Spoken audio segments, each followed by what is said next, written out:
Schooling चलाक कना और आम बकरा दाका उतु कुन इसिन हटो कआ जम में हा चेन एम लई किया स्कूल एम चलाक कना स्कूल को चलाव बांग हुआ मेरम गुपी दो ओकोय चला आए बाबा अम्मा सारा घड़ी बुल रेगेम तहेना आम हतो मेरम माम नेल दाड़िया को गया चेन एम लई किया इनिन नेल कुआ मेरम आम बाबा चेतान रे जवाबेम एमे स्कूल चलाक को बांग हुआ मेरम इदी कम लोगम बाबा इन दो मेरम गुपी को दो आलम भेजेइना इंजरिन गाते गिद्रा को जतो स्कूल को चलाक कना इन दो मेरम गुपी भेजेइन कना जहाना दो मनाइन में मेनकान ओलो दो आलम मनाइना आम गिद्रा अडी जुरम जवाबे इन चेतान रे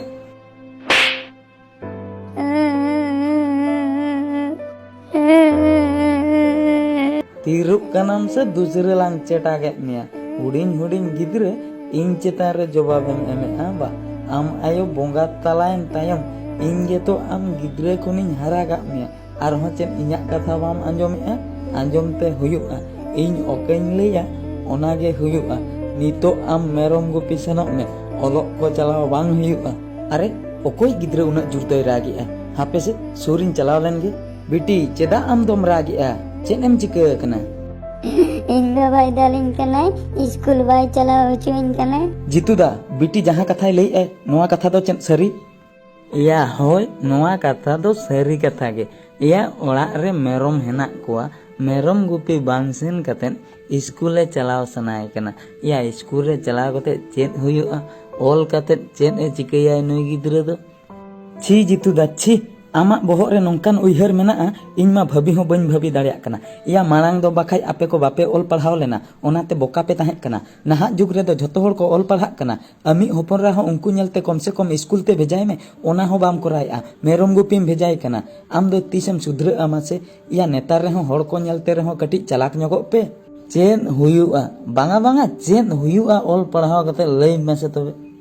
या जितुदा आम्मा सारा घड़ी भूल रेगेम ताहेन चिकम ठिके ओल पढ़ाव कते दो चेन हुयुआ जहां तिना हर को मारांग कना उनको दो जतो ओल पढ़ाव कते के को मारांग कना बुझो कि आम लेका बोका और मुरुकेम ताहेन खान दो दुनिया रे तीस रहो मारांग हर दो बाम बेनाव दाड़िया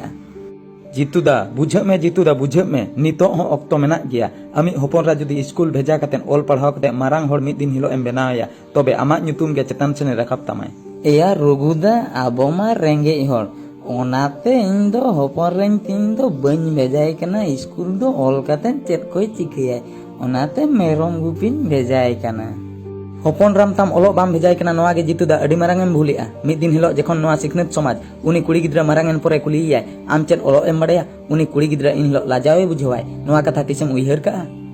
या रघु आम जहा कथाम लैया ओना मा ठीक कथा गे मेनखान चेन अदुन चिकैया मासे लई में इन्या बोहर रे मा चेन हो बुद्धि गे बनुआ ठीक गया जितुदा आम जुदी हर एम आन अकना हर दिशा उदुग बखरा इन मिनanya इन हर इन उदुग आमा आम मेनखान इन्या कथा आंजोम ते हुयुआ आमेम बाड़ाया से बांगा जितुदा ऑल चिकी मिशन 2025 चलुआकना नोआ कथाम आंजोम का बांगा रघु इन नोआ ऑल चिकी मिशन 2025 कथा दो चेन हो बन बाड़ाया तबे आंजोम में ऑल चिकी मिशन 2025 माने दो हुयुक कना 2025 शुद्ध आबो नोआ सावता रे जहां तिना हर मेना बोना ऑल चिकी ते सिखने तो लगती 2025 शुद्ध आबो सावता रे झोत्तो हर ऑल चिकी ते ओलो चेन लगती आर जुदी नोआ कमी झोतो हर बन कराव के 2025 शुद्ध तबे दो मिद दिन हिलो आबो संताल समाज चेतान सेन राखामा आर जुदी आम लेका उइहर भावना बन दोहया तबे 2025 जगह रे 2050 हुयुक रे हो आबो सावता दो तहु तायम सेन गे चला ओनामा ठीक कथा गे ऑल गुरु पंडित रघुनाथ मुर्मू चेत ए लई लिआय नासेना उइहर ᱧᱚᱜ में ऑल रोड धरम चेतान रे चेत कथाय लई लिआय मने हेना तमा ऑल जुदी मेना तमा रोड हो मेना तमा रोड जुदी मेना तमा धरम हो मेना तमा धरम जुदी मेना तमा आम हो मेनामा ऑल जुदीम आदेआ रोड हम आदेआ धरम हम आदेआ आम हम आदोग कना ऑल कथा दो चेदा पंडित रघुनाथ मुर्मू दो पुइलु रे लई किआय उनिमा रोड कथाय लई किआय आर बांग धरम कथाय लई किआय पुइलु दो ऑल जुदी ठीक गे तमा ऑल जुदी हेना तमा तबे दो रोड हो ठीक गे तमा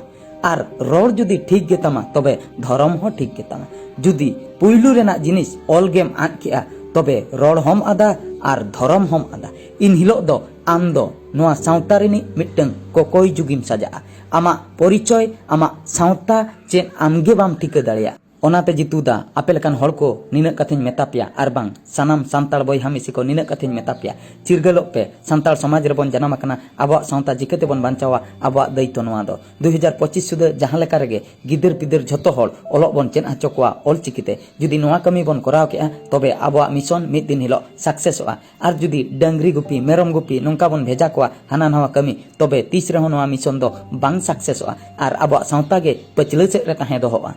होया रघु इन हो अडी मारांग इन भूल लेआ हांडी परवा न्यू काते ओना रेगिन उनुम थिरुक कान ताहेआ मेनखान नितो नासे नासेते बोहर रे बुद्धि बोलुवाñ केना तेहेन खो इन हांडी परवा पुरन बगी उतरा आर इñi कुड़ी गिद्रा इन ओलो इन भेजाया 2025 सुद्ध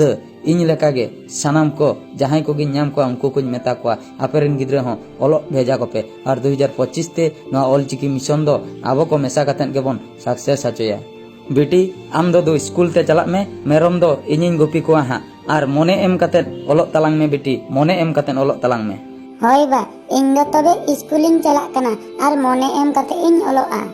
अच्छा रघु इन मई बुझाव केआ मेनखान आबो सावतारिन हड़ नोआ कथा को बुझाव दाड़िया तो या चेदा बाको बुझावा जितुदा नोआ ऑलचिकी मिशन 2025 दो आबो सांताल समाज बाखरा जुदी सांताल हपन हुई काते नोआ मिशन बाबन जितकर हचोया तबे सांताल जाति रे जनाम काते अडी मारांग बन भूल का ओनाते आबो सावतारिन सानाम खेरवाल माननी कुñ मेता पे कना ऑलचिकी मिशन 2025 दो आबो को मेसा काते गे जितकर हुइयाबोना जुदी 2025 सुदे झोतो हड़ झोतो अतुरिन हड़ झोतो माननी ऑलचिकीते ओलो जुदी बन चेद किया तबे नोआ दो अडी मारांग जितकर आबो सावता बाखरा आर नितो जहाँ को कथाñ मेता पेया नोआ को कथा दो कॉमेडी लेकाते आलोपे भाबी ताबोना नोआ कथा दो अडी मारांग कथा कना नोआ कथा चेतान रे कटी झोतो हड़ गे उयहार ताबोन।